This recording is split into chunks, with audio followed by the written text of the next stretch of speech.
Magandang araw sa inyong lahat guys, at ngayong umaga po ay binisita ko ulit ang aking babuyan. Chinecheck ko yung nanganak kagabi. Umabot po ng siyam yung anak.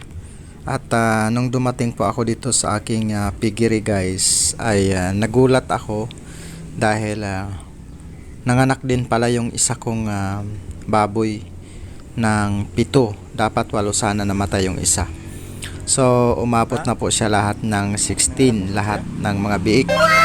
So malaking blessings po ito sa akin guys, at double blessing po ito sa araw nito dahil fiesta po sa aming bayan sa kapistahan ni Santa Rosa de Lima. So maraming salamat Lord sa lahat ng mga blessings, mga biyaya na binigay mo sa amin Panginoon. At dalawang baboy ang nanganak ngayon guys. So ayan, ito yung pinakaunang baboy na nanganak at yung umabot ng siyam, at yung isa naman ay 7 yung sa kabila guys.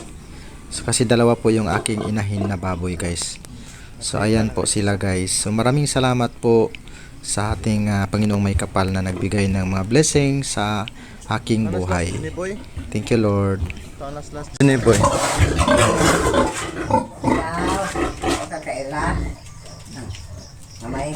Dip.